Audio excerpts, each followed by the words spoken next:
oscura se ponga la noche es porque pronto va a amanecer y esperamos que toda esa situación bastante complicada que pasamos como país ahora mismo prontamente pueda llegar a su final y que esta polarización terrible, brutal que estamos padeciendo entre la misma sociedad, porque entre peruanos, entre ciudadanos, nos terminamos poniendo cada calificativo que nada bien nos termina marcando como camino en esta búsqueda de la reconciliación, como incluso desde Fuerza Popular señalan que intentan hacer. Vamos a ver hoy día la coyuntura política, qué es lo que está pasando con el chat de la botica, con lo que está pasando en la audiencia de Keiko Fujimori, incluso la forma como es que se ha desatado ya de manera marcada esta fisura dentro del propio partido de mayoría parlamentaria como es Fuerza Popular. Vamos a conversar unos instantes más con la abogada constitucionalista Aleli Yatas y también con el analista político Víctor Hugo Quijada. Pero antes vamos a compartir una información, reportaje de nuestra compañera Rosario Victorio,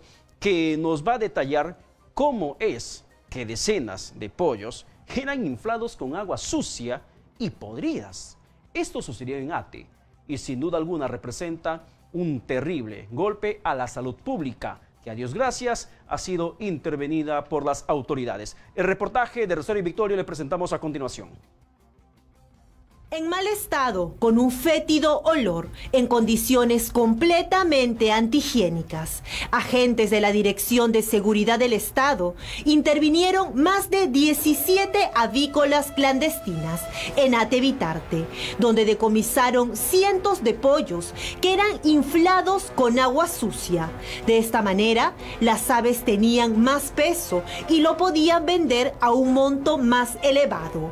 Exitosa conversó con el coronel de la Dirección de Seguridad del Estado, Víctor Montoya, a cargo del operativo. Se ha intervenido un camal clandestino dedicado al acopio, venta y sacrificio de aves de corral, de pollos, los mismos que eran pues aumentados el peso a través de bombas de succión de agua, conectado a una manguera y agujas, como podemos observar. Con estas agujas introducían en el pecho de las aves y lograban inyectarle agua para generar pues el aumento del peso en un promedio aproximado entre 400 a 500 gramos por cada ave, ¿no? Durante el operativo se pudieron incautar 8 máquinas de succión. De esta manera se inmovilizaron 7.000 pollos que iban a ser distribuidos en diferentes mercados de Lima. Todo un aparato pues creado artesanalmente para que realicen este tipo de operación. Definitivamente, podemos observar las agujas, imagínense las condiciones que están completamente oxidadas, el agua que contenía los tanques donde se ha incautado esta bomba de succión, es un agua proveniente de una cisterna, no sabemos si es apta esa agua para el consumo humano. Además vemos acá el tanque que tenía el agua precisamente para poner en los pollos, está oxidado, está cochino, se nota que nunca lo han limpiado siquiera. Sí, y en el lugar también hemos podido ubicar unas tinas de metal completamente oxidados, condiciones antihigiénicas, insalubres, ¿no?, que ponen en riesgo la salud de las personas, ¿no? Lo que preocupa es que ya se acerca una fecha que es la Navidad y Año Nuevo, que es donde normalmente las personas compran pavos. Entonces, ¿también personas inescrupulosas también podrían utilizar este método? Definitivamente, este es un método que lo utilizan estos camales clandestinos. Nosotros vamos a continuar con este tipo de operativos y recomendar a la gente ver si van a adquirir aves para su consumo diario, hacerlo pues en lugares que le brinden las garantías y no afectar de esa manera la salud de cada uno de ellos, ¿no? El coronel Montoya informó que por parte de la Municipalidad de Ate Bitarte se les impondrá a los responsables del establecimiento una multa de 2 UIT. Qué terrible información. Qué terrible. Y como bien dice Rosario Victoria en su reportaje, que se aproxima la temporada navideña donde las familias compran más pollos, compran pavos y es donde precisamente toda la labor de fiscalización, la chamba, la responsabilidad la tienen diferentes áreas de comercialización y fiscalización de los diferentes gobiernos locales. ¿Lo pueden hacer? Claro que sí lo pueden hacer. ¿Qué falta? Voluntad política. ¿Qué falta? Decisión. que se propongan, que planifiquen para que puedan intervenir, porque eso es un terrible atentado contra la salud pública, más allá de la estafa que puede representar. Es el daño directo que se hace a la salud pública, y la verdad que el reportaje de Rosario Victoria nos grafica la realidad en la clandestinidad que muchas veces terminan actuando estas avícolas. 8 de la noche con 12 minutos. Indicábamos que íbamos a conversar, o que vamos a conversar aquí en los estudios para analizar un poco la situación política que estamos padeciendo. ¿Existe esa voluntad de diálogo, reconciliación nacional? Califica Fuerza Popular, y el presidente de la República, Martín Vizcarra, ha dicho básicamente que no va a arriesgar la lucha contra la corrupción para que se someta un diálogo con Fuerza Popular, o en todo caso, para que responda de manera positiva a la invitación hecha por Keiko, Sofía, Fujimori y Gucci. Buenas noches, señora. Bueno, estamos acá, abogada constitucionalista y un analista político también. Estamos con Leslie Yatas y Víctor Hugo Quijada. Buenas noches. Buenas noches, Pedro. Reitero la presentación. Gracias, Pedro. En el aspecto político, Fuerza Popular, ¿está haciendo un mea culpa? ¿Cuál es la percepción que tienen ustedes al respecto? Bueno, comenzamos con la doctora Leslie. Bueno, muchas gracias, Pedro, por la invitación a tu programa. Y lo primero que yo debo agregar en todo esto es que vemos una percepción de un desorden total.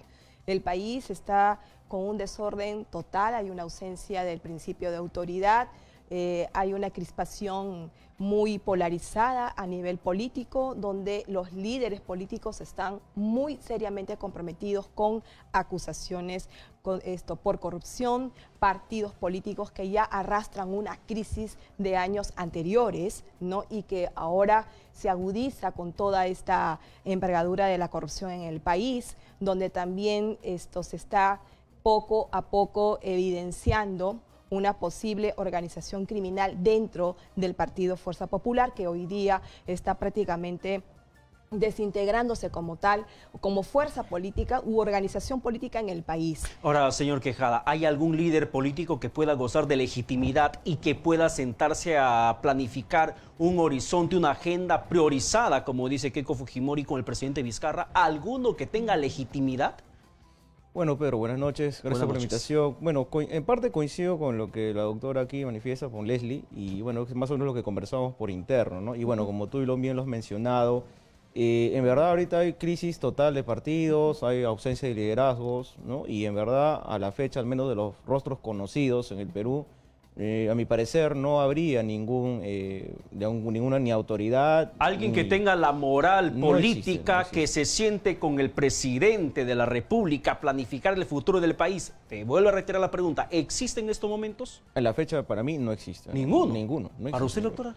Bueno, en realidad es muy difícil hablar en ese momento quién podría ejercer un liderazgo con esa legitimidad o el nivel de legitimidad que se requiera, ¿no? Un poco para hacer una metáfora, ¿es más fácil encontrar una aguja en el pajar que encontrar un político que tenga legitimidad ahora mismo en el Perú? Yo creo que sí, pero el tema, Pedro, es que como lo manifesté hace unos días a través de otros medios de comunicación y en el mío propiamente dicho, pero aquí lo que falta es un concierto de voluntades políticas. No, por ejemplo, y seguimos reiterando el mismo error. Por ejemplo, el presidente de la República dice, yo propuse el diálogo, yo puse sobre la mesa la idea de dialogar. La propuesta fue mía, únicamente mía. No, o sea, esa postura riñe realmente con la tolerancia que caracteriza a un sistema democrático. Acá no se trata de que yo soy la autora u autora intelectual de una iniciativa. Nadie en estos momentos, Pedro, está teniendo una visión como país. Y eso es lo que realmente necesitamos. Pero si estamos hablando de una situación como esa, que cada uno termina haciendo un discurso yoísta, bastante egoísta, soberbio. Exactamente. ¿Cómo se puede llegar, por ejemplo, señor Quijada, a un buen encuentro, un punto intermedio, un punto de equilibrio en esta crisis que estamos viviendo? Sí, como bien dice la doctora Yatas, Keiko dice, mi propuesta. El presidente dice, yo propuse hace 7 meses. Yo. Entonces, estamos en un discurso egoísta, entiendo yo, buscando un punto en común. ¿Se puede llegar a un punto intermedio en esas condiciones? Bueno, pero como ya más o menos ese razonamiento que ahorita estamos llegando es de que, bueno, prácticamente nosotros sabemos históricamente que el Perú se ha basado en liderazgos de caudillos y por ende, a la vez estos caudillos pues impulsan intereses propios e intereses egoístas, como bien estamos pensando, ¿no? Por ende, lo que nosotros podemos ver es de que de una manera no se podría llegar a un punto de encuentro, ¿no? Porque como tú ya has mencionado, tanto el presidente como la lideresa Keiko Fujimori ahorita totalmente deslegitimada, y también el Vizcarra de alguna manera ya desdibujado, porque también pareciera que el Ejecutivo no tiene más discusión más allá de la lucha contra la corrupción, y ahí se agota, ¿no? Su popularidad se basa en eso, en las reformas y en la lucha contra la corrupción. No, pero además no que va eso, más allá, ¿no? No, pero valgan verdad eso, la popularidad del presidente Vizcarra, más que en el tema de reformas, la reforma ha sido como una excusa, es mi óptica, amparándose, sosteniéndose en el descrédito del Congreso de la República. O sea, terminó haciendo piñata al Congreso en nombre de las reformas, y eso le valió para que pueda subir su popularidad, pero con encuestas no se gobierna. Pero lo que pasa es que y eso lo conversábamos también con Víctor antes de salir al aire, el tema es que el presidente de la República asume el gobierno en un contexto que lo está favoreciendo no solo como presidente, sino como persona y tal vez como un futuro candidato, pero con discursos meramente populistas, ¿no? Y lo que el país necesita en estos momentos es centrarse en una visión como tal, porque aparentemente, ¿no? Aparentemente la economía está caminando, aparentemente, pero eso no es el sentir ni la percepción de la ciudadanía. Y otro aspecto que yo también quisiera llamar tu atención a través de tu programa y a través de los televidentes de Exitosa, es que el concierto de voluntades políticas, ¿no? El concierto de voluntades de la ciudadanía no nace solamente de la voz de quien personifica la nación y dirige al Estado, en este caso el presidente Vizcarra, no hacia toda la población del Perú, sino también se está descuidando los foros y los escenarios desde el ámbito académico. Yo me hago la pregunta, yo vengo del ámbito académico, soy docente universitaria por más de 20 años. Entonces, ¿dónde están las universidades? ¿Dónde están los colegios profesionales, ¿no? Que desde esa noble visión no están, digamos, suscitando foros, ¿no? de discusión respecto a lo que pasa en nuestro país? Básicamente me haría la misma pregunta, por ejemplo, cuando suceden cosas como el pasaje del Metropolitano que sube, como sucede el incremento del peaje, y básicamente la sociedad civil organizada está desorganizada. Claro. No hay una coherencia, por ejemplo, en cuanto a la protesta virtual que se hace, el rechazo que se hace al peaje, que se hace al Metropolitano, que se hace al gasolinazo, cualquier situación política que se lo hace mediante una cuenta de Twitter, mediante una cuenta de Facebook, que en la acción, donde desgraciadamente estamos bastante carentes de alguien que pueda liderar una gesta social de decir basta ya a este poder de turno, y me hablo en referente a todos, en referente al Ejecutivo, al Legislativo, al Judicial, que básicamente están pisoteando la dignidad de la sociedad. No sé si... Sí, bueno, efectivamente, ¿no? El razonamiento es ese, ¿no? Pero yo también creo que es porque hay un desgaste en general de la clase política, porque hay que recordar que quienes están en el escenario político, quienes generalmente están en los medios más importantes en el Perú, son personajes ya conocidos, ¿no? Y que muchos de ellos, de alguna manera, quieren seguir saliendo, siguen promocionándose para Ahora, usted menciona un tema de desgaste político, y lo que veo, por ejemplo, lo que hemos visto y hemos escuchado hoy en el Congreso de la República, no sé cómo calificarlo, este cruce de palabra, ese como siempre digo, que le mandó a ver si llueve Daniel Salaverry a la congresista Rosa Bartra, cuando se intenta evitar desde Rosa Bartra que se levante la reserva de la investigación del informe de la Comisión Lavajato. Y ¿qué grafica eso, señor Quijada? ¿Qué representa eso dentro de Fuerza Popular?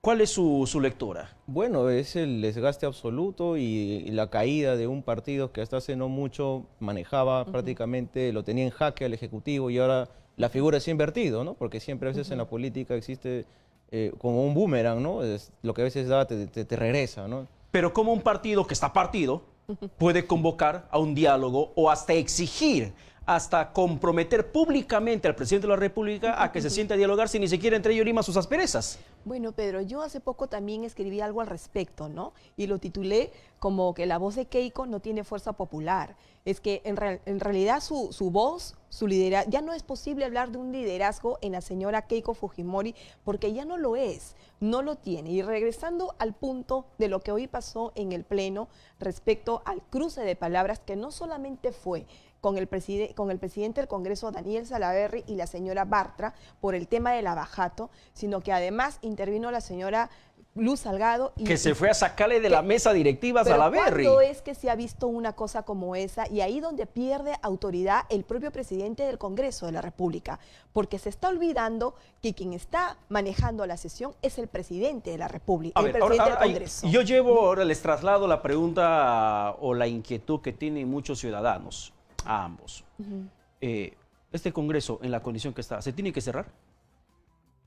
Bueno, la Constitución establece parámetros constitucionales, valga la redundancia, para llegar a un cierre del Congreso, de una manera autoritaria. Yo sé que en el sentido constitucionalista usted no va a querer chocar con carne, que está ahí, pero que la gente lo dice a gritos. Así es. Pero yo les pregunto, en la lectura política, por ejemplo, para que vaya pensando su respuesta, señor Quijada, a ver, un poco comprometiéndolo primero a usted. Este Congreso se tiene que cerrar en la condición que está deslegitimado, con una cabeza como presidente como Daniel Salaverry, que se van y le jalan la oreja para que lo lleven a un costado, para que le enmienden la plana por la actitud que tuvo contra Rosa Bartra, siendo parte del partido político que está convocando al diálogo con el Ejecutivo. En todo lo que estamos viviendo, ¿este Congreso tiene que permanecer abierto? Yo creo que desde el punto de vista, bueno, de la población, efectivamente siempre va a existir un rechazo y por ende van a querer que se cierre, ¿no? Pero hay que ver, como bien mencionas, desde el punto de vista legal, constitucional, y también yo no lo veo ya necesario cerrar el Congreso. No sé si recordarás, Pedro, que hace un tiempo, cuando el presidente dio un discurso, nosotros justo dialogamos, y para mí, mi interpretación en aquel entonces era de que el presidente cambiaba el discurso a partir del 28, tomaba el toro por las astas, se enfrentó al legislativo, cosa que no hizo Kuczynski. Y lo que se puede observar acá es de que, así como está la situación del Congreso, el poder que tenían arriba ahora están abajo. Y por ende, ya prácticamente, como dices tú, un partido y una bancada partida y que con renunciantes y con pedidos de licencia, que el mismo presidente del Congreso ya prácticamente no forma parte. Que es una renuncia camuflada. Es una renuncia camuflada, ¿no? Solamente por no quedar mal, ¿no? Digamos así, ¿no? Entonces, ya para mí al menos la cancha o la pelota está a favor del Ejecutivo y por ende para mí ya no lo veo necesario de alguna manera cerrar el Congreso, porque acuérdate que las 4 propuestas de reforma, las 4 fueron aprobadas y el Ejecutivo es quien tiene ahorita la sartén por el mango, si queremos hablar coloquialmente, ¿no? Doctora Yatas. No, desde el punto de vista constitucional, yo no puedo de ninguna manera justificar, Pedro, el cierre de un órgano del Estado o un poder del Estado, no de una manera anticonstitucional, porque redundaríamos, Pedro, en lo mismo. Agudizaríamos la situación política en el Perú. Les cambio la figura y que el presidente Vizcarra sí lo puede hacer. Porque es su facultad. Sí, pero no, les cambio la pregunta. Si no se puede cerrar el Congreso porque en cierto modo se convirtió en una dictadura, porque estaría pateando la Constitución porque no hay mayor argumento, sin embargo, si no se puede cerrar el Congreso, tendría, en la condición que ha llegado Vizcarra a la presidencia del país, ¿tendría que convocar adelanto de elecciones? ¿Pudiera hacer esto? ¿Podría ser esa figura? Pero la convoca siempre y cuando tenga que cerrar el Congreso. Claro, pero se ve el Congreso, también me voy yo. Claro, pero si se cierra el Congreso de acuerdo a lo que manda la Constitución y en el contexto en que manda la Constitución, el presidente de la República tiene que convocar a elecciones generales de una vez, ¿no es cierto? Pero no constitucionalmente eso claro, sí funciona. Eso sí funciona, pero mira, Pedro, lo que pasa es que vamos a retroceder un poquito nada más y esto ya se veía, ¿no? Desde las canteras del mismo Congreso, cuando se sustenta la cuestión de confianza a cargo del Premier, quien salta a desnudar, ¿no?, el trasfondo o la interpretación de lo que era la cuestión de confianza fue el congresista Jorge del Castillo. El congresista Jorge del Castillo lo dijo con claridad en el Pleno.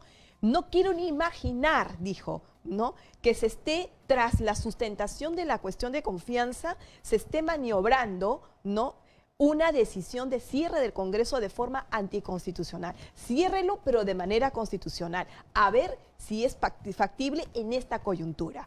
Entonces, ya desde ese entonces, ya se estaba de alguna manera desnudando esta situación y se lo han repetido y se lo han preguntado los periodistas y los medios de comunicación.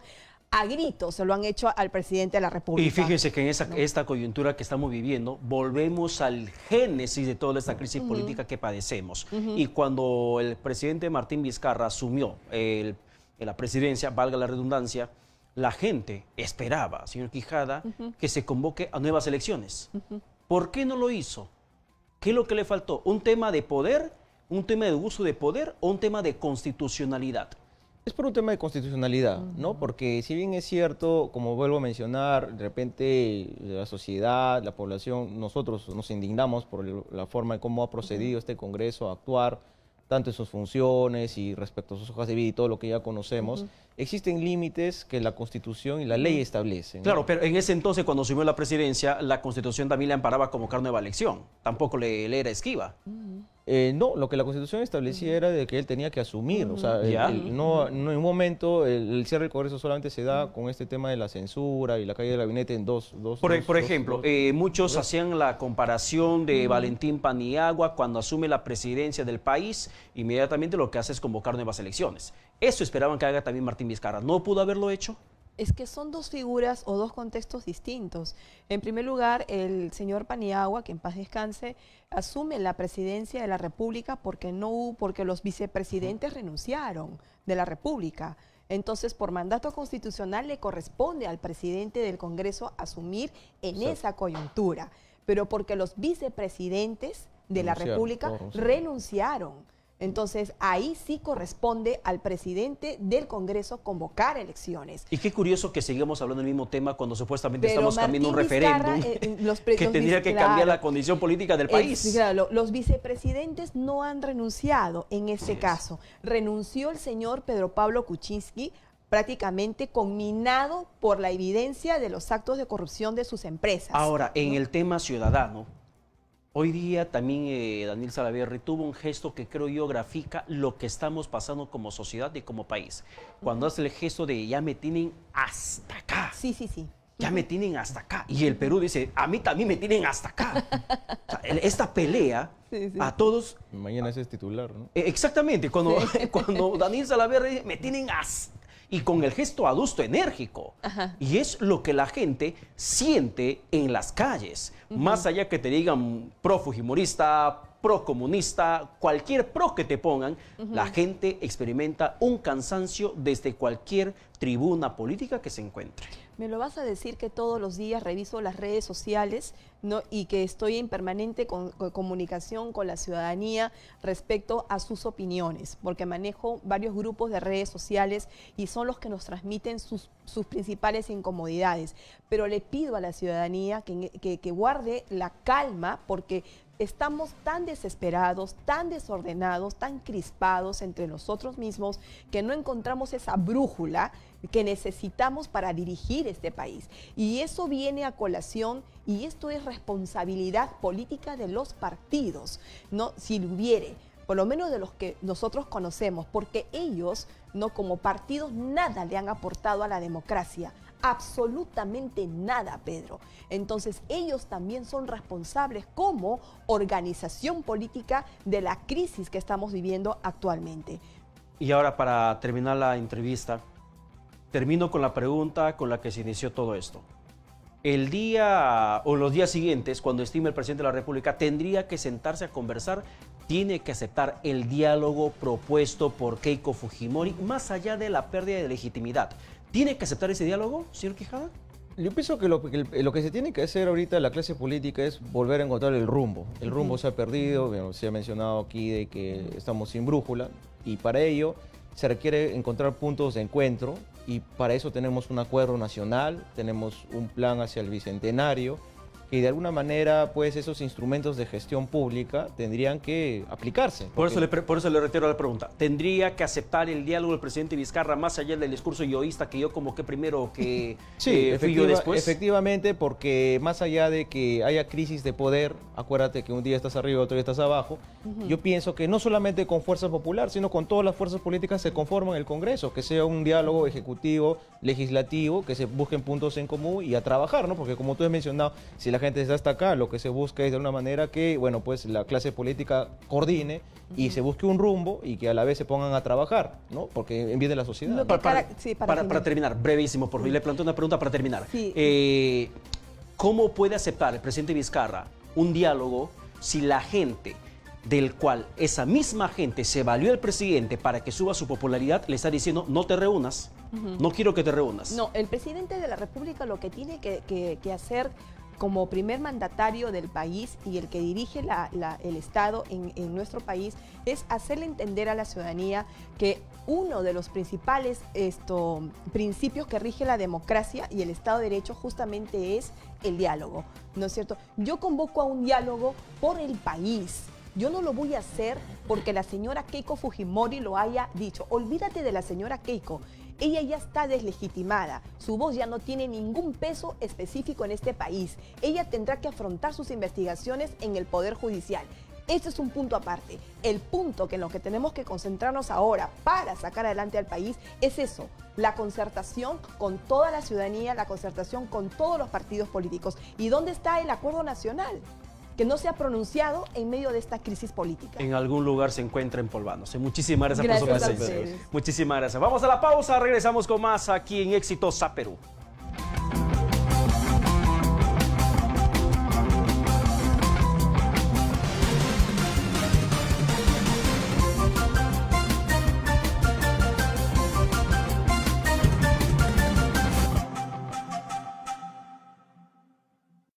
La radio más divertida y regalona. Caribeña, yo escucho Caribeña, siempre mi radio Caribeña, número 1 Caribeña, Caribeña en todo el Perú, aquí en la chamba Caribeña, en la cocina Caribeña, en el mercado Caribeña, Caribeña en todo el Perú. ¡Responde! La Caribeña sí suena. Ciudad hermosa, tierra preciosa, va derramando su airosidad, y en esta historia brilla tu gloria como una aurora de alba majestad. Tacna, ciudad heroica, historia viva, emergente, sólida, exitosa por su gente. Tacna, exitosa, te informa con la verdad.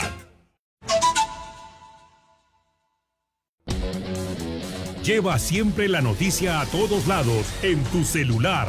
Descarga la aplicación Exitosa Noticias de App Store y Play Store y escucha Exitosa en vivo para que estés bien informado. Actualízate siempre con Exitosa.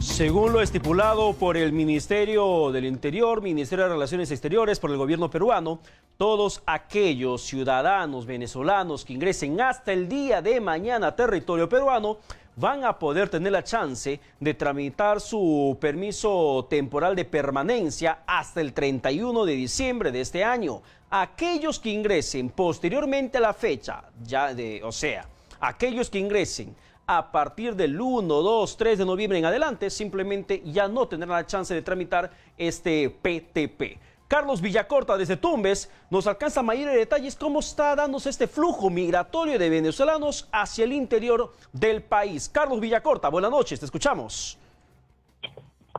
Gracias por el paso, Pedro Paredes. Gracias por el pase, Pedro Paredes. Información en vivo desde Tumbes. Alrededor de 8.000 venezolanos se encuentran en estos momentos en las instalaciones del Centro Binacional de Atención de Frontera, a pocas horas de que venza el plazo para que los ciudadanos de ese país puedan acogerse al permiso temporal permanente, el cual les permite trabajar y estudiar legalmente en el país. Vale indicar que el día de mañana a las 00 horas los venezolanos ya no pueden acogerse al permiso temporal permanente, debido a que la Superintendencia Nacional de Migraciones dispuso que hasta el miércoles 31 los venezolanos pueden ingresar a territorio nacional. Luego ingresarán, pero solo estarán como medida como un tema de turismo, o sea, solo estarán pocos días y después retornarán al país que los dio a acogerse. Asimismo, también aquí en el Centro Binacional de Atención de Fronteras se registra un desabastecimiento de vacunas muchas vacunas de malaria, sarampión y sobre todo la influenza H1N1 que han acabado, y los venezolanos que ingresan por la frontera de Tumbes no pueden vacunarse, y estas enfermedades pueden propagarse en las próximas semanas aquí en la región de Tumbes. Vale indicar que la policía el día de mañana estará desde tempranas horas resguardando la integridad de cualquier incidente que se registre aquí en el Centro Binacional de Atención de Frontera. Muchos niños, aproximadamente 1000 niños, se encuentran aquí en el CEBAS, y asimismo sus padres han instalado carpas. También vienen dando ayuda a diferentes organizaciones de las Naciones Unidas para que esta situación el día de mañana sea mejor para los ciudadanos venezolanos. Carlos Villacortas, me indicas por favor si en estos momentos allí en el control fronterizo en Tumbes hay mayor presencia policial, hay mayor presencia de personal de migraciones, porque estamos ya básicamente a un día, a un poquito más de 24 horas de que vence este plazo para que aquellos que ingresan al Perú puedan tramitar su permiso temporal de permanencia, Carlos. De acuerdo a la información que brindaron a Exitosa la Policía Nacional del Perú, sí hay presencia policial en los puestos de frontera, debido a que también se teme a que con el paso de los días puedan ingresarse venezolanos de forma ilegal. Esta situación se ha visto reflejada el día de hoy, ya que en horas de la tarde llegó presencia policial para resguardar el orden que se viene registrando aquí en el Centro Binacional de Atención de Frontera, debido a que la gran cantidad de venezolanos generan un desorden y un colapso, sobre todo en los servicios higiénicos, ya que los servicios higiénicos que se encuentran aquí en las instalaciones se encuentran saturados por el tema de la influencia que hay de venezolanos. Bien, Carlos, muchísimas gracias por la comunicación que nos alcanzas y compartes desde Tumbes con estas horas previas a que vence el plazo para que aquellos que ingresen, aquellos venezolanos que ingresen al Perú puedan tramitar su permiso temporal de permanencia. Gracias, Carlos Villacorta. Hay una situación de desabastecimiento de medicamentos en los centros de salud y hospitales de Tumbes ante la migración venezolana. Lo mismo en que en cuanto a servicios de salud y servicios higiénicos también se encuentran colapsados según la información que nos comparte. Pero ¿qué está pasando en migraciones exactamente? Marcial Vilela se encuentra desde la oficina de migraciones para que nos detalle todo este procedimiento que ahora mismo se viene dando. Marcial, te escuchamos. Gracias, Pedro Paredes. Efectivamente, información en vivo desde Breña. Nos encontramos en los exteriores de migraciones, donde encontramos a cientos de ciudadanos venezolanos realizando una extensa cola. Ello, luego que la Superintendencia Nacional de Migraciones instó a los ciudadanos venezolanos que tienen previsto permanecer en el país a tramitar a tiempo el permiso temporal de permanencia. Ellos están desde muy temprano y además también con documentos en mano. Buenas noches, caballero. Bienvenido a Exitosa. Buenas noches. ¿De qué parte de Venezuela? De Maracay, Estado Aragua. ¿Cuánto tiempo en el Perú? Ya tengo 3 meses. ¿Qué tal? ¿Cómo te tratan los peruanos? Bien, bien. Hasta los momentos no he tenido problema con nadie. ¿El trabajo? Bien, también. Sí. ¿Este trámite es indispensable para ustedes, el costo? Sí, claro, para conseguir un mejor trabajo, para asegurar la permanencia aquí más que todo y andar legal y no tener ningún inconveniente. Bien, como ingresaste antes del 31, así que te quedas en el país. Sí. ¿Te encanta sí. Perú? Ajá, sí, muy bonito. ¿A qué te dedicas? Soy panadero. ¿Soltero, casado? No, soltero. Muy bien, suave con las peruanas. Muy bien, efectivamente. Vamos a tratar de conversar por aquí con los ciudadanos venezolanos para tener una idea de este trámite indispensable. Señorita, buenas noches, bienvenida a Exitosa. Bueno. ¿De qué parte de Venezuela? Monagas, Maturín. ¿Está tramitando el TPT? Sí. ¿Ya está a punto de vencerse? No, nuevo en esto. Sí. Nuevo. ¿El trámite es extenso, largo, es rápida? ¿Cómo usted lo está tomando? Rápido. Sí, rápido. Muy rápido. Muy bien, gracias. Por aquí, señora, buenas noches, bienvenida a Exitosa. Buenas noches. ¿De qué parte de Venezuela? Yo soy de Valencia. Sí. Valencia. ¿Sola, vive acá con algún familiar? No, me vine con mi esposo. ¿Y el trabajo qué tal? ¿Cómo le va el trabajo en Perú? Bien, gracias a Dios. ¿Cómo es el trato de los peruanos hacia ustedes? Bueno, el trato es bien, normal. ¿Usted se acoge a esta ley de...? Sí, claro, hay que adaptarse al otro país. No podemos llegar haciendo... exigiendo ni nada, tenemos que adaptarnos a su costumbre y a Gracias, efectivamente. Vamos a seguir conversando con algunos ciudadanos venezolanos por aquí, quienes están realizando... Señora, buenas noches, ¿de qué parte de Venezuela? Puerto Ordaz. Tramitando usted este documento muy importante. Sí. ¿Cuánto tiempo en el Perú? 3 meses. ¿Cómo le tratan a los peruanos? Bien. ¿El trabajo qué tal? ¿Cómo le va? No tengo trabajo todavía porque me exigen el PTP. Pero ya ahora sí lo va a tener después de tramitar ello. Dios que mediante. Gracias, gracias. Por aquí, con otras personas quienes están formando extensas colas, como podemos observar. Caballero, buenas noches, bienvenida exitosa. ¿De qué parte de Venezuela? Barquisimeto. ¿Cuánto tiempo en Lima? Tengo un mes y medio. ¿Qué tal? ¿Cómo le va el trabajo? Me he ido bien, pero necesito sacar estos papeles para entrar a una empresa. Sí, le están solicitando, claro que sí. Ajá, Usted claro. se acoge a esta ley, entonces es muy importante para ustedes. Sí, claro. Ajá. ¿Cuánto cuesta el documento exactamente? 41, creo, 41 sol. ¿Cuánto tiempo en Perú? Aquí tengo un mes y medio probando. ¿La familia? Ya tengo la esposa mía y bueno, los planes sería traer los hijos para el otro año. ¿Ves? ¿Usted se acostumbra en Lima? Sí, claro. ¿Hay o no hay trabajo? Sí, hay. Sí. Se consigue. Muy bien, gracias. Gracias. Por aquí muy rápido, caballero. ¿De qué parte de Venezuela? Venezuela, Valencia. ¿Cuánto tiempo en Lima? ¿Trabajando? Un mes. Sí, ¿Un ya mes? trabajando, gracias a Dios. ¿Te acostumbras en Perú? No, todavía no. Hace falta la familia, pero ahí vamos. ¿Tienes luchando. hijos quizás allá, esposa en Venezuela? Sí, tengo un hijo, una esposa de 2 años. ¿Tú qué mensaje le darías a todos tus compatriotas quienes realmente realizan labores de trabajo y aparentemente no descansan, ¿no? Bueno, que sigan luchando por su familia, que pronto saldremos de esto. Pero ¿hay o no hay oportunidad en el Perú de trabajo? Sí, sí hay. Sí hay. ¿Cuántos años de edad? 36. ¿A qué te dedicabas en Venezuela? Operador. Muy bien. Operador.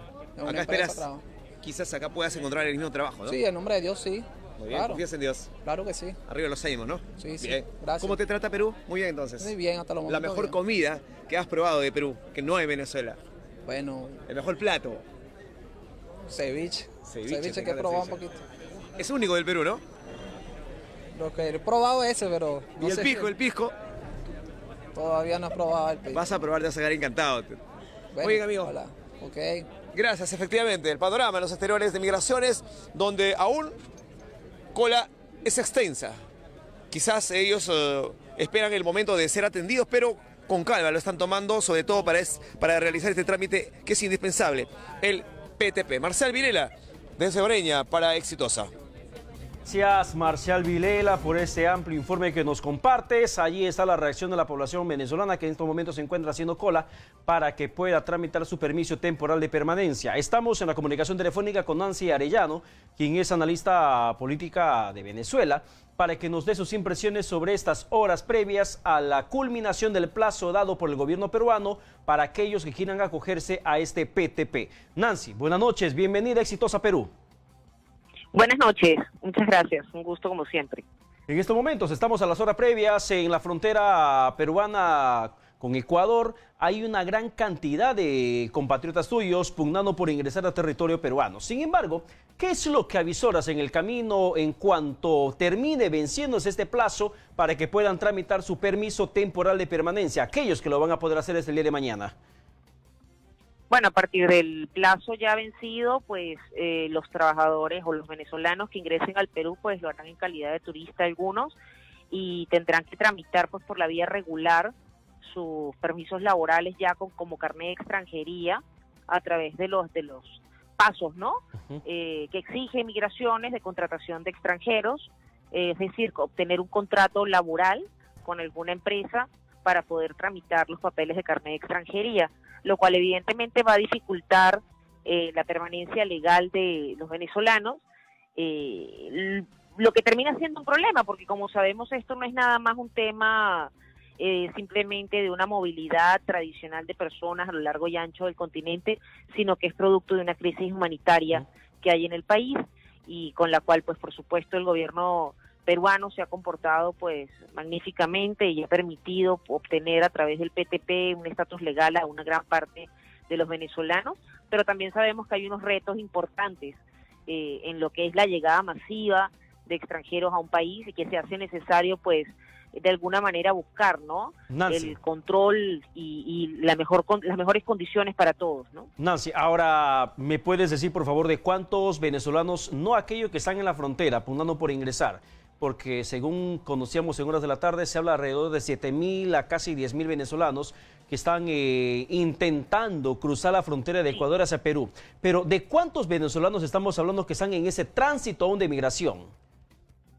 Mira, la cifra que se está estimando que están saliendo de Venezuela es alrededor de 30, 40 mil venezolanos diariamente, que pasan por las distintas fronteras para llegar a distintos países, no nada más a Perú, porque la situación, como hemos venido diciendo, no se ha corregido.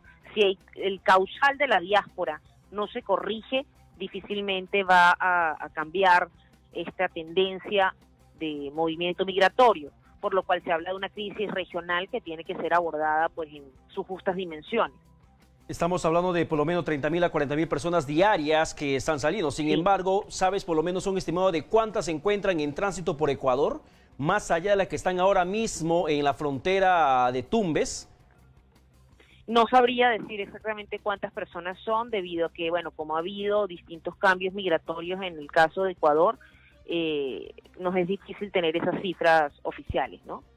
Pero la verdad que hay un impacto que de todas maneras se va a generar con esta restricción que desde el día de mañana va a comenzar a regir aquí en el Perú.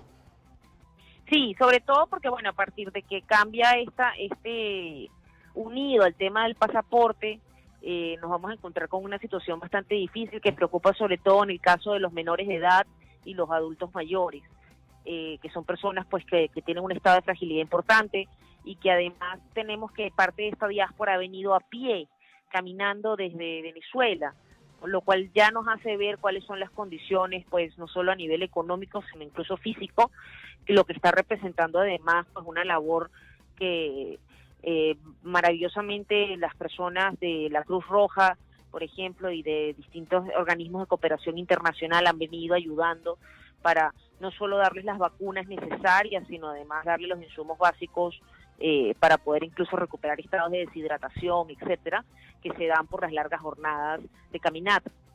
Bien, Nancy Arellano, muchísimas gracias por la comunicación compartida para Exitosa Perú.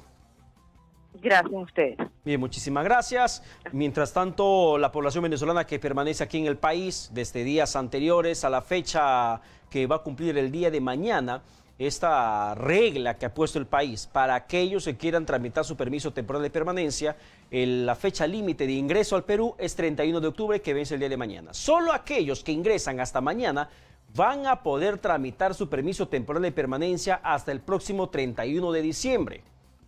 Si ingresan después de la fecha del día de mañana, el próximo 1, 2, 3 de noviembre, fechas posteriores, tendrán que hacerlo, pero bajo otro mecanismo que anteriormente, desde hace siempre, está funcionando, más no mediante este sistema preferencial, la facilidad que en cierto modo el gobierno peruano ha concedido para los cientos de miles de migrantes venezolanos. 8 de la noche con 50 minutos y volviendo al tema interno, al tema país, al tema político. La investigación de lavado de activos que se le sigue en torno a Keiko Fujimori y a otras personas más que están implicadas dentro de esta presunta banda criminal organizada, como califica el Ministerio Público, que habría operado dentro de Fuerza Popular para que termine lavando dinero presuntamente proveniente de la brasileña Odebrecht. Esto, sin embargo, ha sido abonado mucho más con el tema del chat de la botica, que fue utilizado por el fiscal José Domingo Pérez durante su argumentación ante el juez Richard Concepción Carbancho como supuestamente un intento de obstaculización de la investigación cuando se terminaba tramando chancar, matarlo al fiscal José Domingo Pérez, y así también como por ejemplo el blindar finalmente a Inostroza Pariachi, que se terminó conociendo el día de ayer. Para conversar sobre eso estamos aquí en los estudios con el abogado penalista especialista en tema de lavado de activos, Ronald Janco. Doctor Janco, ¿qué tal? Muchísimas gracias por su presencia. Hola Pedro, ¿qué tal? ¿Cómo estás? Buenas noches. Buenas noches a todos los televidentes. Y bueno, presto a comentar y a responder todas las preguntas que tengas. Chat de la botica puede ser tomado como elemento probatorio, elemento de convicción en tema de intentar obstaculizar la investigación por parte de Fuerza Popular o por parte de Keiko en el caso que se le sigue en su contra. Sí, efectivamente.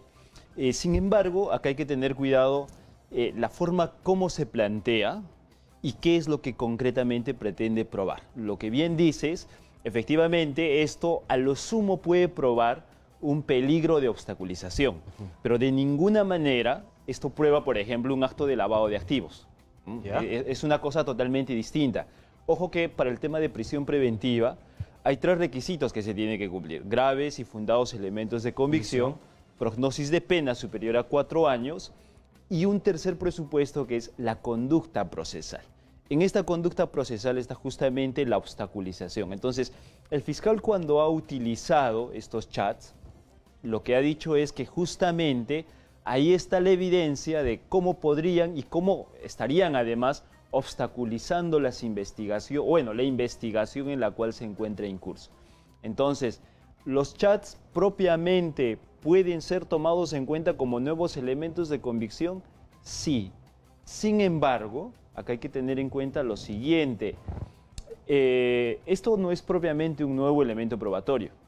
Este es un derivado, si se quiere, en términos comunes, de lo que presentó el testigo protegido número 3. Mucho se dice quién podría ser, pero él supuestamente pone todas estas comunicaciones. Entonces, propiamente parece que no es un nuevo elemento de convicción, sino es un derivado de lo que ya dijo el testigo protegido, todo lo que él aportó. Sin embargo, la politización del tema de estos chats puede jugar en contra del requerimiento que hizo el fiscal José Domingo Pérez de usarlo como elemento de convicción en el intento de obstaculizar la investigación. A ver, en el matiz político, evidentemente, y lo hemos escuchado en la defensa... Doctor Janco, porque la defensa ha hecho precisamente esa referencia de que se está politizando, se está cambiando el escenario legal por el escenario político, mencionando el tema de los chats.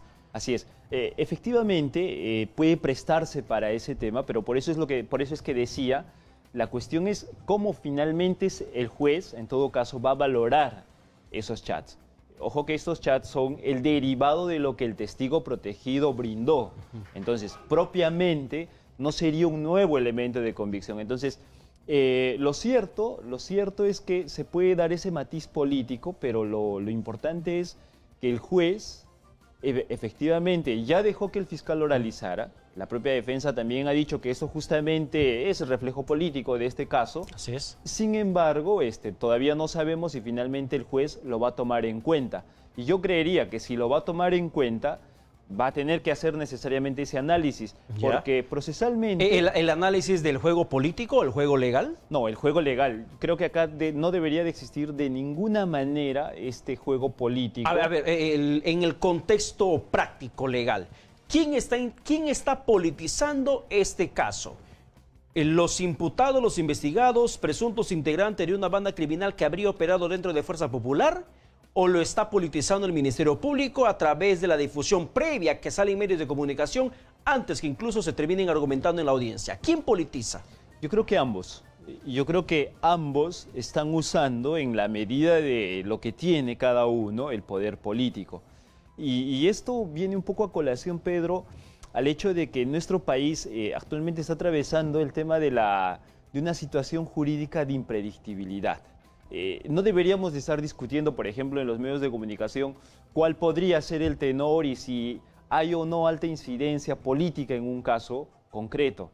Pero es lo que vemos. Así es. Entonces, no, pero es más que lo que vemos, es lo que está ocurriendo. Así es. Y esto obviamente, digamos, para los estudiosos del derecho llama mucho la atención de manera negativa y por eso es que lamentablemente tenemos que estar en esta incertidumbre. ¿Le darán o no le darán cuando concretamente la norma exige presupuestos y se determina si se cumple o no se cumple? Entonces, el tema concreto de los chats, a manera de resumen para todos los televidentes, efectivamente se va a tomar en cuenta. Se va a tomar en cuenta. Pero ahora, doctor Janco, escuchando atentamente la defensa de Keiko Fujimori, la defensa de Pierre Figallia, Ana Hertz, Vicente Silva Checa y todos los demás implicados, ¿es tanto así como lo mencionan, por ejemplo, cuando hacen referencia a Rolando Reategui, este congresista, este operador, y que habría sido la persona enviada con el dinero a San Martín, a la región San Martín, para que pueda buscar los aportantes fantasmas, como califica el Ministerio Público? ¿Es tanta la figura exculpando a Keiko Fujimori y responsabilizando solamente a Rolando Reategui porque el proceso de lavado, de blanqueado del dinero lo hizo Rolando Reategui, solamente la responsabilidad del congresista Reategui y no tiene ninguna responsabilidad Keiko Fujimori pese a ser la presidenta, la jefa del partido político? ¿Cómo funciona una figura de lavado de dinero dentro de una presunta organización? Pedro, justamente creo que has dado en el meollo del asunto, es el meollo del caso. Porque es el argumento de la defensa de Keiko Fujimori. Y además es lo que se tiene que cuidar mucho en este caso, porque en un caso concreto de lavado de activos, lo primero que se tiene que determinar es si hay dinero, en este caso concretamente, ilícito o no. Porque ese dinero ilícito finalmente es lo que va a entrar en un circuito financiero, económico, y es lo que se va a lavar. Entonces, pero ¿cuál es la orden, de dónde nace la orden de lavado? Ok. Eso es lo que tendría que demostrar el Ministerio Público. Sí, pero eso es partir por el medio de esta cadena completa. ¿Cuál es la cadena completa? La cadena completa es inevitablemente ir al origen. El origen, ojo con esto, el origen es que supuestamente este dinero provino de la Caja 2 de operaciones estructuradas de Odebrecht. La pregunta es, ¿quién demostró o cómo demostraron que la Caja 2 es dinero ilícito? La Caja 2 era dinero para corromper, era dinero utilizado para actos de corrupción, para la comisión de delitos, pero el dinero de la Caja 2 era dinero ilícito. Ojo con ese detalle, ese es el gran meollo del asunto. Por eso es que todas las defensas ponen énfasis en cuál es el origen de este dinero, porque... La delación, por ejemplo, de Jorge Barata cuando refiere, y además Marcelo Odebrecht cuando dice con certeza apoyamos a todos, y cuando Jorge Barata detalla también la forma cómo es que terminan apoyando, financiando a Keiko Fujimori, y él refiere que incluso dio un adicional de $200.000 para que sume el $1.200.000 que le dieron a Keiko Fujimori, y la conexión que tuvo, por ejemplo, con el candidato a vicepresidente en ese momento, el 2011, con Jaime Yoshiyama, cuando se reúne con él, la prueba que tiene el Ministerio Público del cruce de números telefónicos entre ambos, entre Yoshiyama y Barata, eso, por ejemplo, no termina dando el punto de partida de cómo habría llegado el dinero de Odebrecht a la campaña de Fuerza 2011? No, de ninguna manera. Por lo menos no de esta manera tan acabada. ¿Por qué? Porque le estamos dando la visión parcial, estamos viendo la punta del iceberg, pero no estamos viendo el iceberg completo, porque, insisto, Barata, Miglacio, todos... Le menciono todo lo que está en el expediente de requerimiento de prisión preventiva. Por supuesto, y eso llama la atención, y bueno, evidentemente por eso es que va a haber un juicio, tiene que existir un juicio, por eso es que de repente, aunque mal hacen algunos en opinar si es que finalmente va a existir o no va a existir prisión preventiva, ojo que para que exista prisión preventiva se exige sospecha grave. Y sospecha grave significa que tiene que existir alta posibilidad de condena. Entonces, para que haya un tema de lavado de activos, otra vez, hay que determinar si este dinero es ilícito o no. Esto es en un ejemplo práctico.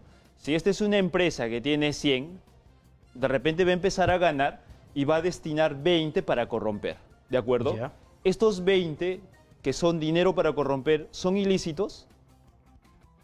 No son ilícitos, o por lo menos eso no se ha determinado. Entonces, ahora en una condición también dentro de la investigación, ¿cuánto juegue en contra?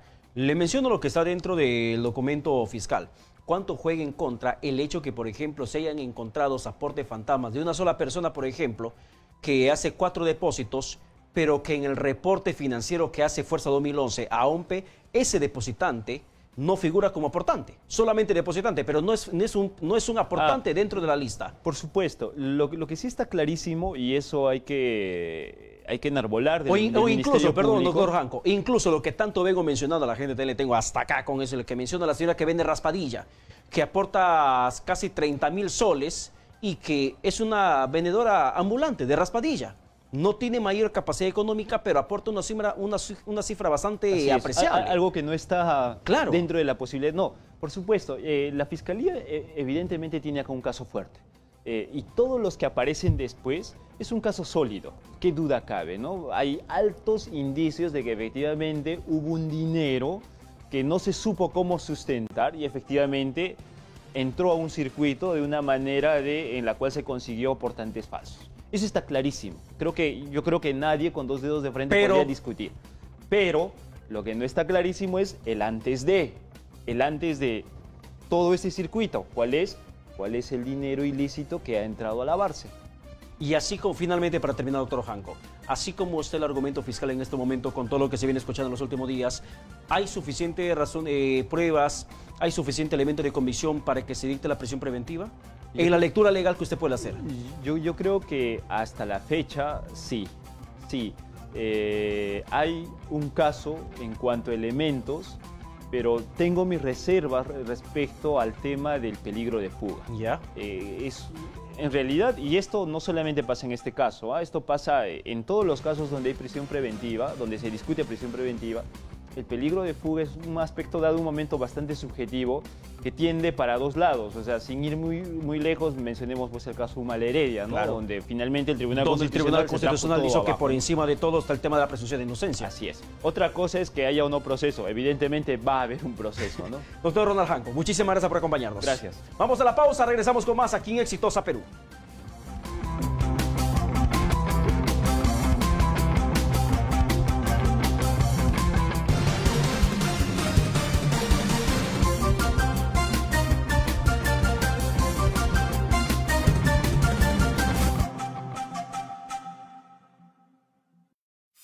Impactantemente, Agua Azul ha rebasado éxitos en taquilla a nivel nacional. En conciertos monumentales. Si me dejas ahora, no seré capaz. Las canciones que todo el mundo pide y baila. Pero siempre Con la voz romántica de Lucho Paz. hablaba de la Agua Azul, desbordando todos los pronósticos, ha llegado a ser los número 1 de la cumbia.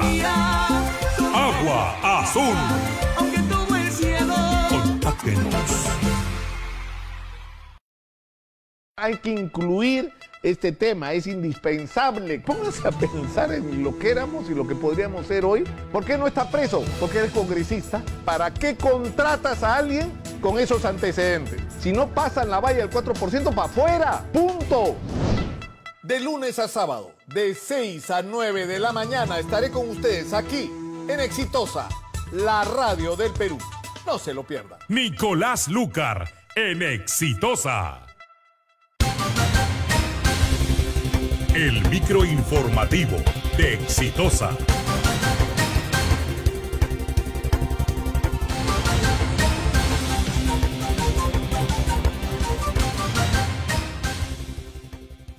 Martín Vizcarra fue nombrado campeón por la inclusión. El presidente de la República, Martín Vizcarra, se reunió y compartió una tarde de deporte con la delegación de atletas peruanos que participarán en el Mundial de Tenis de Olimpiadas Especiales, que se realizará de 9 al 17 de noviembre en Santo Domingo, República Dominicana. Debate de informe final en el Pleno fue aplazado para el lunes.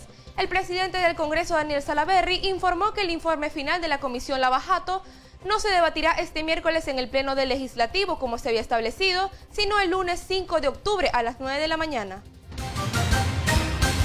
Federación Peruana del Fútbol se pronuncia tras aprobación de Ley Oviedo.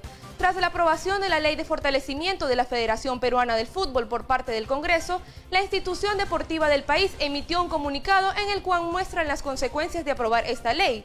Entre ellas se prohibió la participación de los equipos peruanos en las competencias internacionales. A esta hora tenemos el reporte del tráfico con Marcial Vilela. Adelante, Marcial. Gracias por la más información en vivo. Luego de visitar algunos distritos de la capital a bordo de nuestra unidad móvil, encontramos puntos críticos de tráfico intenso. El primero se registra en la vía Evitamiento, desde el puente Caquetá hasta el Puente Nuevo, en dirección al Agustino. Tráfico lento en la avenida Canadá, desde el cruce con la vía expresa en dirección a Circunvalación. Finalmente se complica el tráfico en la avenida Javier Prado, desde la intersección con la vía expresa en dirección a La Molina. Es por ello que recomendamos a los conductores tomar vías y rutas alternas para evitar la congestión vehicular. Desde las calles de Lima, informó Marcial Vilela para Exitosa. 9:05, tú estás en Exitosa. Seguimos en Exitosa Perú con Pedro Paredes.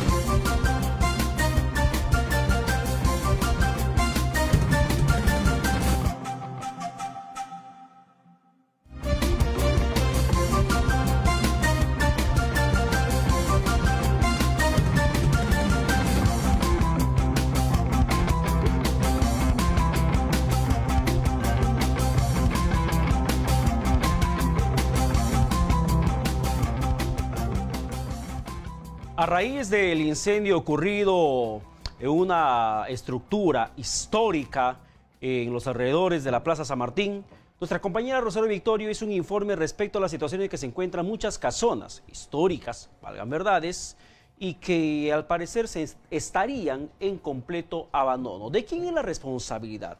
¿Quiénes son los responsables de ver el estado?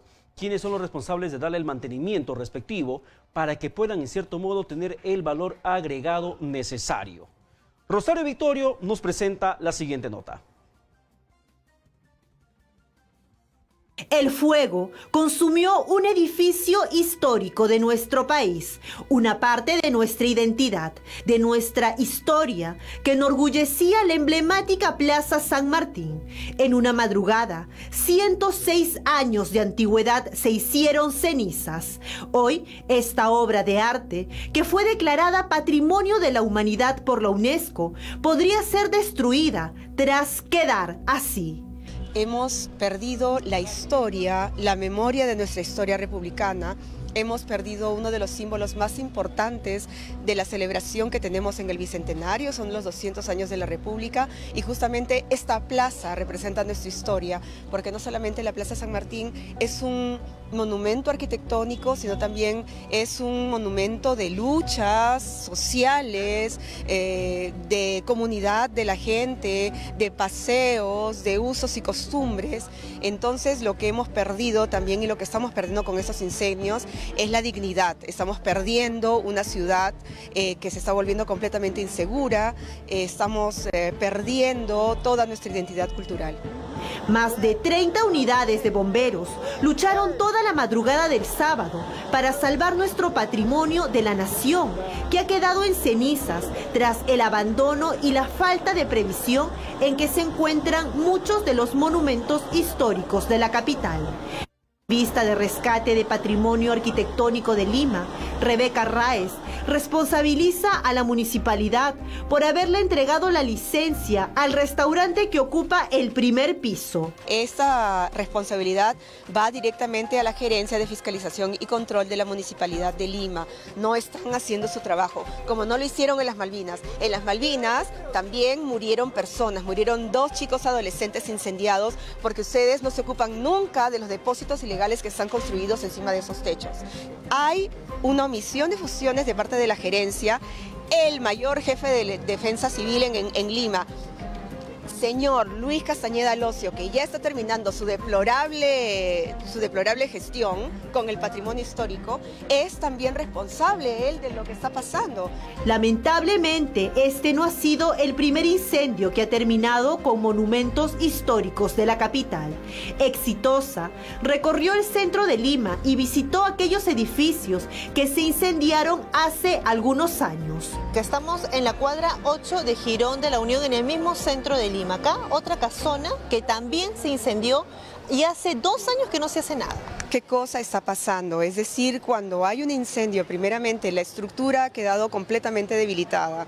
No ha habido ningún tipo de intervención. Sin embargo, vemos que la municipalidad ProLima ha puesto una señal que significa de que esta señal tipo damero, que significa de que tiene el monumento un valor histórico, ¿no? Y además veo que se están vendiendo los departamentos, están diciendo vendo o alquilo, es decir, el propietario puede querer venderlo o alquilar, pero ¿es legal vender un monumento en esas condiciones? Es decir, ¿cómo esta persona puede pensar que si la persona compra o alquila, qué cosa se va a hacer? Es decir, ¿qué va a pasar con este monumento? Además, el monumento le pertenece a todos los peruanos. Unas cuadras más abajo encontramos otra plaza importante de Lima, más antigua aún que la Plaza San Martín. En el 2014, esta casona de la Plaza 2 de Mayo, de casi medio siglo de antigüedad, ardió en llamas. 4 años han pasado y hasta ahora no ha sido reconstruido. La situación acá es la misma. Lo normal es que esta plaza ya tenga que ser restaurada, Felizmente que está Arte Express por el momento y por lo menos ha tomado el edificio. Se va a demorar un poco porque hay muchas...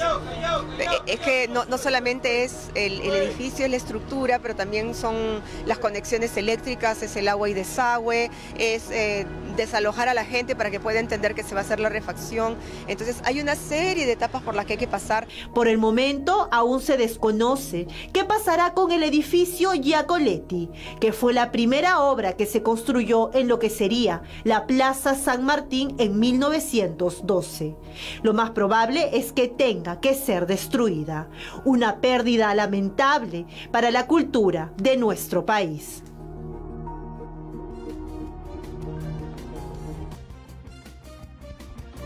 Estamos hablando de importantes infraestructuras históricas aquí en la capital Lima, Ciudad de los Reyes.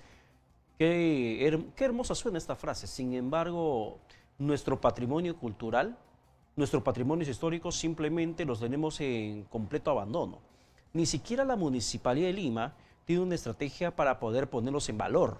Ni siquiera el Ministerio de Cultura tiene la capacidad de concertar estrategias para poner esas infraestructuras en valor. Y de esa forma hacer un circuito histórico por aquellas zonas, aquellos monumentos que en cierto modo representan el legado histórico que tiene el país al denominarse, al llamarse a Lima como la ciudad de los reyes.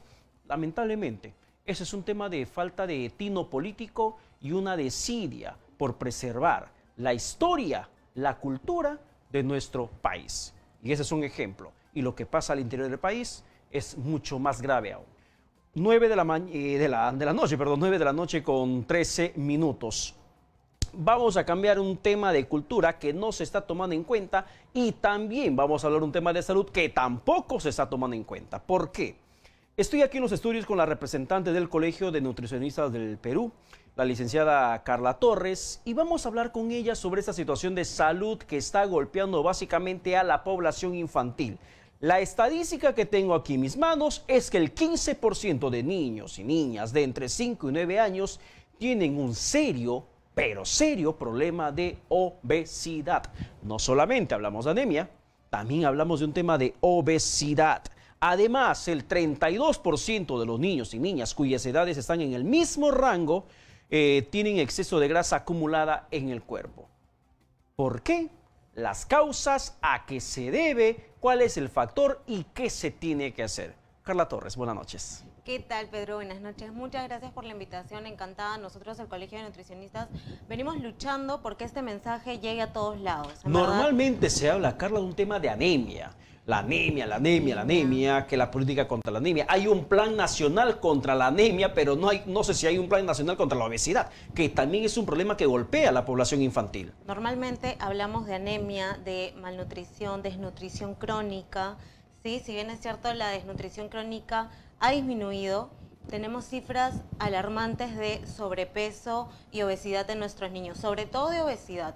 Y las consecuencias son terribles. Sí, ¿qué estamos haciendo? ¿Qué se está haciendo? ¿Qué políticas se están generando para mejorar la salud de nuestros niños? Es muy importante que sepamos que un niño que tiene obesidad, ¿qué va a pasar con él? Se va a promover el desarrollo de enfermedades no transmisibles como la hipertensión arterial, la diabetes tipo 2, enfermedades cardiovasculares, muerte prematura, tantas enfermedades que definitivamente no lo veíamos hace 5 o 10 años atrás en nuestros pequeños. Ahora, Carla, si hablamos de un tema de anemia, por ejemplo, normalmente lo ligamos a un tema de falta de consumo de hierro, de consumo de nutrientes necesarios para que el cuerpo pueda crear defensas y pueda tener un mejor nivel de hemoglobina. Sin embargo, si hablamos de obesidad, ¿de qué factores alimenticios exactamente estamos hablando? Porque para muchos, un tema de obesidad puede ser a un exceso de alimento, a un exceso de sedentarismo, o es que hay un tema que va más de la mano a la genética o de repente al régimen alimenticio. Si nos puedes explicar mejor. A ver, te cuento un poquito. De hecho, sí, esta es la malnutrición por exceso. ¿Ya? Este pequeño puede tener anemia y también tener una obesidad. Al mismo tiempo. Al mismo tiempo. De hecho, que sea gordito, gordita, un niño, una niña, no quiere decir que esté bien alimentado. No quiere decir que esté bien alimentado. ¿Ya? Entonces tenemos que observar bastante este factor. Definitivamente el niño pasado los 5 o 6 años, que es la etapa, hasta el límite donde le ponemos ya las vacunas al niño, ya no pasa evaluación nutricional, los papás los dejan. Entonces no sabemos si ese niño que está pequeño, gordito, realmente está en estado de sobrepeso, obesidad. ¿Qué está pasando con su estado nutricional? Es por eso que vemos justo en esta etapa niños de 5 a 9 años presentando sobrepeso y obesidad.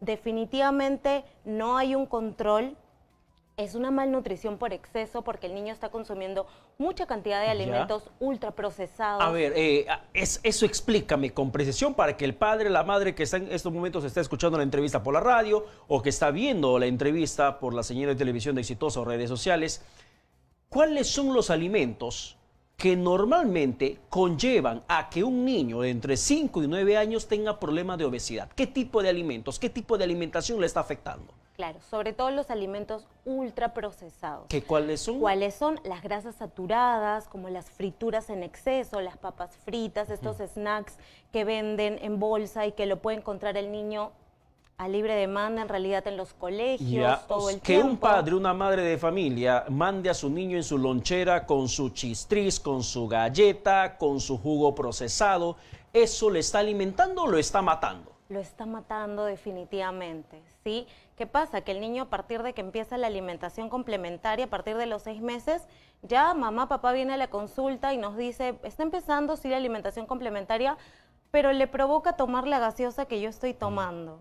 Entonces, ¿de qué estamos hablando? Necesitamos que los padres de familia, cuidadores principales que estén en casa, se preocupen mucho por la alimentación de los pequeños. Los buenos hábitos van a empezar desde esta etapa, desde que el niño ve y empieza a conocer estos nuevos alimentos y desde muy chiquitito está empezando ya a no consumir tanta cantidad de azúcar. Claro, pero Carla, si entendemos que el problema de la población infantil en cuanto a su salud no solamente es el tema de anemia, también de obesidad, porque estamos hablando de un importante grupo, el 15% de la población entre 5 y 9 años tiene obesidad y más de la tercera parte, el 32%, tiene un problema de exceso de grasa acumulada en el cuerpo, según la estadística que tengo aquí en mis manos.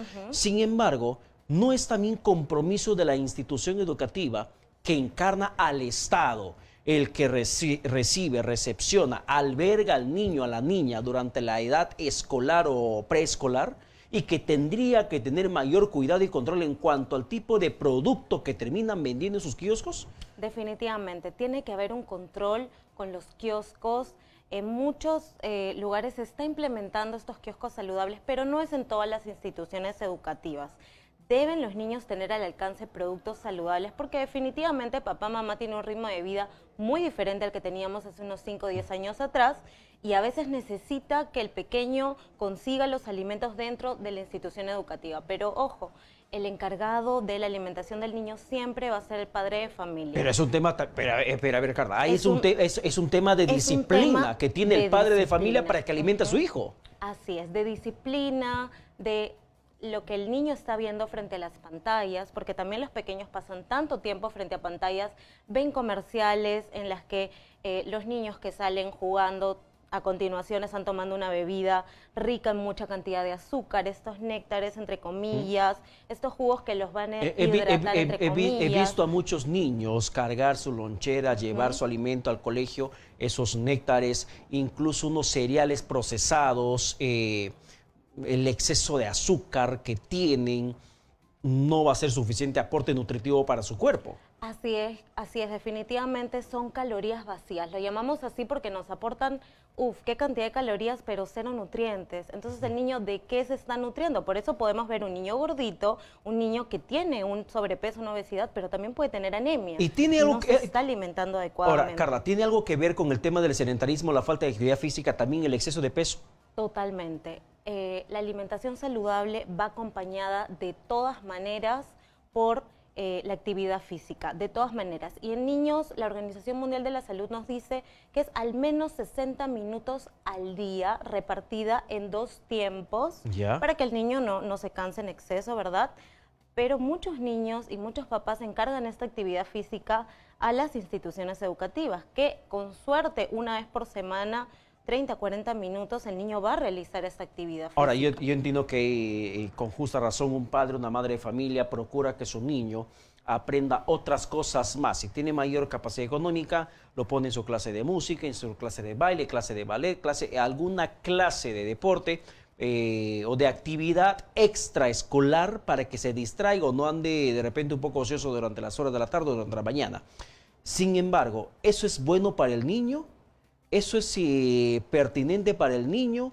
Por ejemplo, una clase de música por encima de una actividad deportiva, ¿es mejor, es conveniente? ¿Qué se puede recomendar al padre de familia? A ver, definitivamente les tenemos que recomendar de que una clase de música no va a hacer que el niño se ejercite.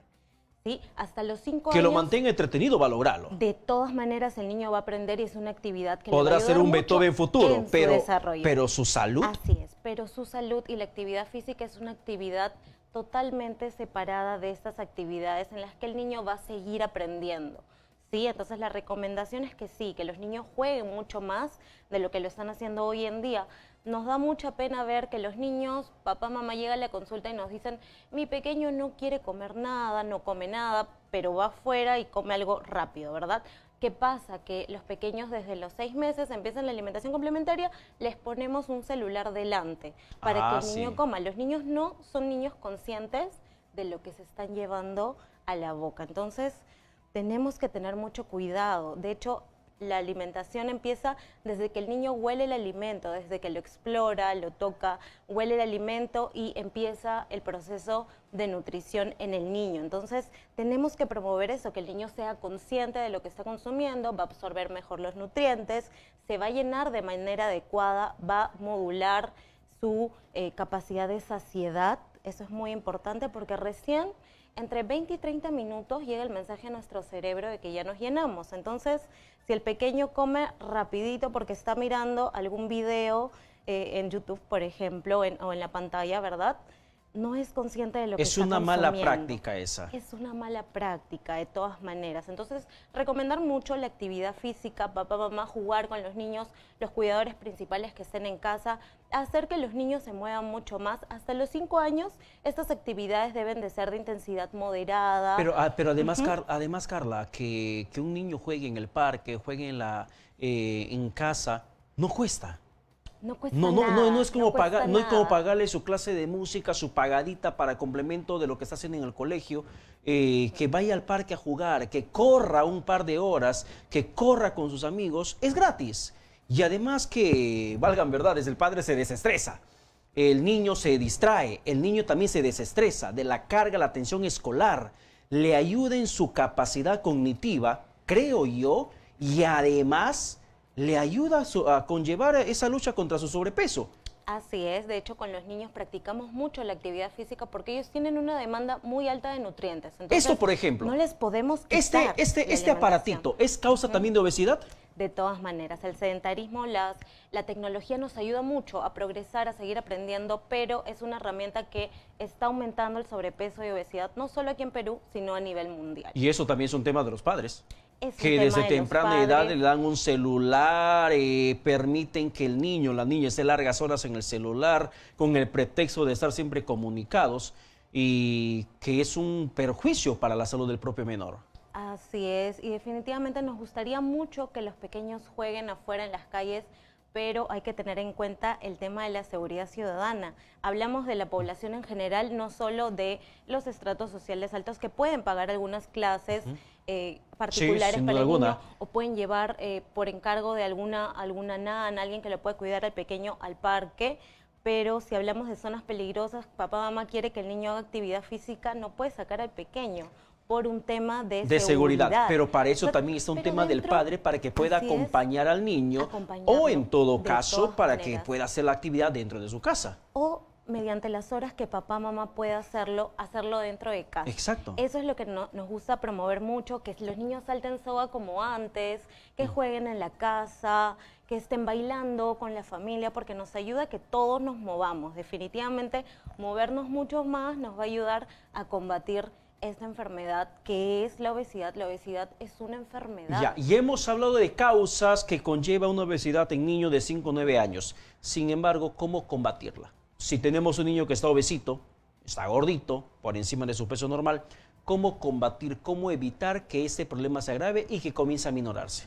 ¿Cómo combatirlo? Definitivamente llevando de manera oportuna a los niños a la evaluación, a la consulta, no solo pediátrica, sino nutricional. Muchas veces ya pasados los 5 años ya no llevan al nutricionista al pequeño, entonces recién cuando vemos ya un problema grave, el niño se agita, ya desarrolló enfermedades pulmonares, por ejemplo, el asma, ¿no? Ya se cansa mucho, no puede hacer sus actividades, recién lo llevamos a la evaluación pediátrica que lo deriva a nutrición y muchas veces ya encontramos el problema avanzado. Niños vienen a la consulta ya con una diabetes tipo 2, entonces mejorar la alimentación de los pequeños, ¿sí? ¿Qué tipo de alimentación? Tener en cuenta el tamaño de las porciones, eso es muy importante. Eso, ¿qué tipo de alimentación y las porciones que le corresponden a cada niño, según la edad? Primero, las porciones, porque papá o mamá quiere que el niño coma casi lo mismo que el adulto, entonces el estómago del niño es mucho más chiquito. Guiarnos de los puños de los niños en el caso de las frutas, promover el consumo de frutas, el consumo de verduras, al menos 3 frutas al día. Muchos niños no comen fruta una vez al día o inclusive dejando un día y eso. Entonces la fruta, las verduras nos brindan una cantidad importante de fibra que le va a brindar esa saciedad que el niño necesita para llenarse adecuadamente y además para nivelar siempre el colesterol y el azúcar en sangre. Eso es muy importante, aumentar el consumo de frutas y de verduras. Que el niño tome agua, agua pura. ¿Sí? De todas maneras, el niño va a encontrar a donde vaya... Que no busque lo más fácil, la gaseosa de la bodega. Las gaseosas, estos néctares, estos jugos envasados, pero enseñarle que es dañino para él. He visto a familias, a padres que van con sus hijos al supermercado y se compran paquetones de gaseosa para el consumo familiar. Están llevando veneno. Están llevando veneno y nos da mucha pena porque esto promueve que el niño gane más peso del que debe ganar. Promueve la diabetes tipo 2, que es aquella diabetes que hace poquito la veíamos solo en adultos, pero hoy en día ya los vemos en niños de 7, 9 años, ya van a la consulta con una diabetes tipo 2. Entonces, estos niños están llevando tanta cantidad de grasa a su organismo que no están permitiendo que sus órganos sigan funcionando adecuadamente. Entonces, van a desarrollar estas enfermedades. Evitar el consumo de estas bebidas que además los descalcifica. Entonces, hay que tener mucho cuidado. Promover el consumo de, por ejemplo, la chicha, un jugo de maracuyá, un emoliente. Son bebidas muy, muy, muy agradables y que están al alcance de todos nosotros. Entonces, promover eso, tener una jarra de agua en la mesa, enseñarle al niño qué importante es que todo su organismo tenga agua, que es muy importante. Además, una agüita con limón, por ejemplo. Una agüita con limón, una agüita con arándanos. A los niños les gustan estas frutas pequeñitas, los arándanos, el aguaymanto, por ejemplo. Entonces, promover el consumo de estas frutas. Pero yo insisto, para terminar, Carla Torres, eso también parte por una disciplina del padre y de la madre. De todas maneras. Porque ellos son los que tienen que ver la alimentación del pequeño, de la pequeña. Si un padre de familia dice, bueno, trabajo hasta tarde, me levanto demasiado temprano, no tengo tiempo para el desayuno, toma tu lonchera con tu jugo procesado, con tu jamón procesado, le estamos matando la larga al niño. De todas maneras, mucha cantidad de sal en la alimentación, en estos embutidos que les dan de manera rápida a los pequeños. Hace poco salió una noticia de que una empresa importante estaba brindando alimentos que no eran esos alimentos, hamburguesas de pollo que no tienen pollo. Hamburguesas de pollo que no son pollo, como la leche que no es leche. Que no es leche, el chocolate que no es chocolate, tantas cosas, hay que aprender a leer etiquetas. Y es más, he visto también algunas marcas de café que no es café. Para imagínate. Entonces, si queremos que el niño mejore su estado nutricional, hay que educarnos en esto, hay que preocuparnos más. Pero la educación es del padre. La educación es del padre. El padre se tiene que preocupar por esto desde que sabe que el niño va a venir al mundo, definitivamente, y esto va a convertir a esos pequeños en adultos responsables de su alimentación y van a compartir esta información también con su familia. Como una todo cadena. Un círculo. Bien. Carla Torres, muchísimas gracias por acompañarnos. Gracias a ustedes. Bien, muchísimas gracias. Vamos a la pausa, regresamos con más aquí en Exitosa Perú.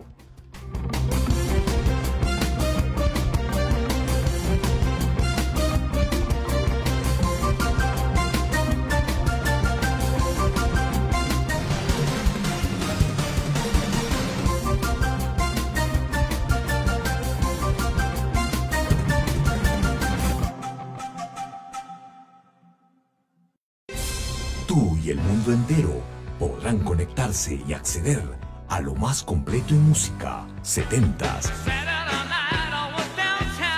80s, 90s y más. Disfruta de la señal oficial de Z Rock and Pop.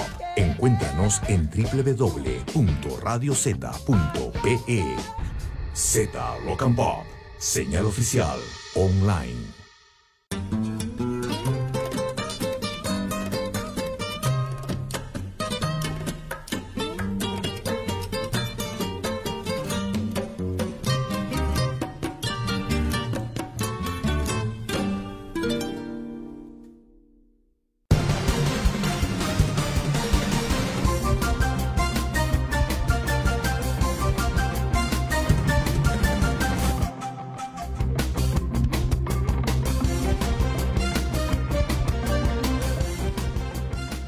La verdad que hasta el momento el Ministerio de Salud no se pone de acuerdo, no llega finalmente a buenos términos para que se pueda reglamentar este consumo con fines de salud del cannabis, del aceite de cannabis medicinal, y que desgraciadamente viene postergando la necesidad de miles de pacientes a nivel de todo el país con esta medicina que en cierto modo científicamente está comprobado que te ayuda a conllevar con una mejor calidad de vida diferentes males, como por ejemplo el tema de cáncer, el tema de Parkinson, el tema de epilepsia, que te ayuda muchísimo, pero por un tema de estigma aquí en el Perú, por un tema de estigma social absurdo, desgraciadamente muchas familias aún no pueden acceder a este tipo de medicamento. Rosario Victoria nos ha preparado un informe precisamente sobre los pacientes que están a la espera de la reglamentación del uso del cannabis medicinal aquí en nuestro país. Adelante con la nota. Ella es Dayana, tiene 8 años y nació con displasia cerebral, epilepsia refractoria y autismo. Antes de usar aceite de marihuana, su pequeño cuerpo soportaba más de 50 convulsiones al día. No dormía, no comía, tenía insoportables dolores en la cabeza. Hoy su vida es completamente diferente. Hola Dayana. Hola, dile. Hola. Hola Dayana. Hola. Hola. Hola. Hola. Cuenta, Dayana. No. Por favor, 1, 2. ¿Qué más? 3, 4, 5, 6. Para Maritza Belleza, su madre, este es un aceite milagroso. Ese es el aceite de cannabis, el aceite milagroso que hizo mucho en ella. Le hace una persona más conectada, aparte de conectarse, relajarse en las noches para dormir. Duerme toda la noche, cosa que, como le digo, ella no podía dormir. Le hace tener esa alegría, porque no se siente dolor, porque ella mucho se quejaba del dolor. Se agarraba en la parte donde tenía la displasia, mucho se quejaba del dolor, porque de tantas convulsiones eso se inflamaba. Y para mí esto es una bendición de Dios. Como madre me siento bendecida y agradecida, y así como he sido bendecida con mi niña, el poderle ayudar, ¿no? El darle calidad de vida, de igual manera quiero que sea para todas las madres que vienen sufriendo, porque de verdad es una lucha grande, es una lucha desesperante. Sé lo que pasan por eso es que hacemos esta lucha para que conozcan. El año pasado, tras una larga lucha, al fin promulgaron la ley que regula el uso de la marihuana medicinal, pero hasta hoy no existe la reglamentación, es decir, la falta de los lineamientos hace que los pacientes aún no puedan aplicar a su consumo.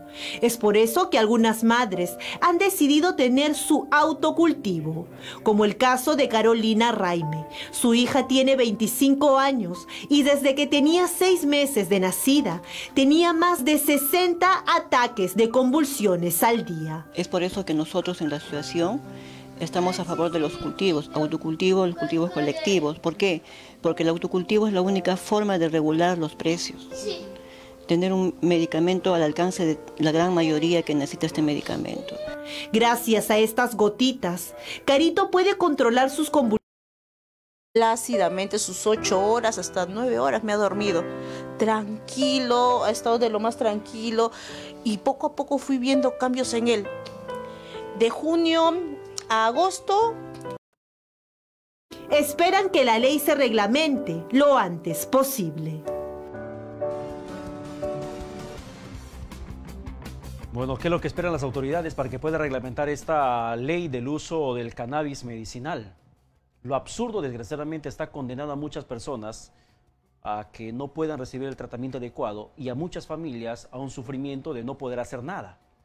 Desgraciadamente, el estigma social que muchos indican que si se aplica cannabis medicinal, finalmente se va a generar una adicción. Perdón la expresión, pero no hay cosa más estúpida que esa. Porque ese argumento, desgraciadamente, está postergando ese derecho, esa necesidad de miles de pacientes en estos momentos aquí en el Perú que requieren de ese insumo. Y porque además, ¿qué podría haber detrás de esa lentitud en la reglamentación del uso del cannabis medicinal? ¿Intereses económicos? ¿El monopolio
Yo creo que no.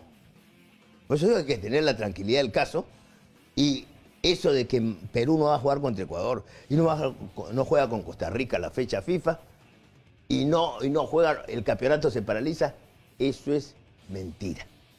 Porque así sería una tiranía, ¿no? O sea, en 24 horas para todo. No, no es así. No es así. ¿Había que hacerlo? Sí había que hacerlo, pero como siempre, el famoso cuco de la famosa y antigua palabrita de desafiliación. Y no es desafiliación.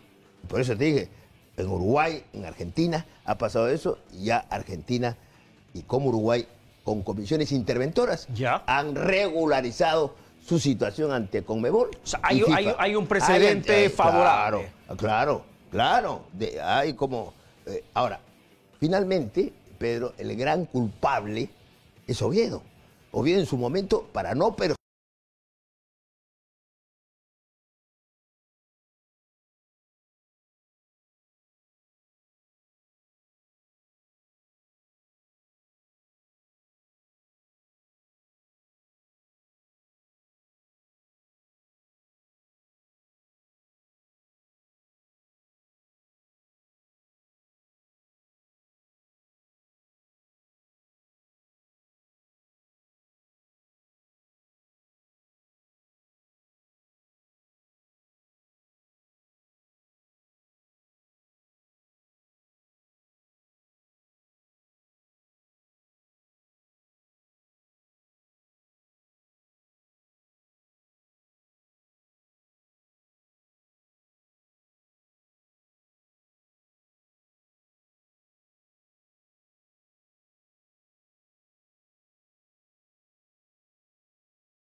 en esta situación de Oviedo, no puede estar toda la gente escoltando a Oviedo. Haller, te pregunto, ese respaldo público que hace Gareca, ¿le beneficia a Oviedo o le quema a Gareca? Buena pregunta, yo creo que se produce esa figura. Porque, ¿cuál de las dos? ¿Le beneficia a Oviedo o le quema a Gareca? Las dos cosas se dan. ¿Las dos? Claro, lo beneficia porque la gente dirá, Gareca lo apoya, y alguien señaló en algún momento, un coleguita, dijo que, señor Gareca, usted puede ser en este instante presidente de la República porque tiene el 98% de aceptación. Pero, como se dice, los $240.000 de, como se dice, ¿no? Faltaría confirmar. Ese sueldo que ahora gana Gareca, ¿quién va a querer perderlo?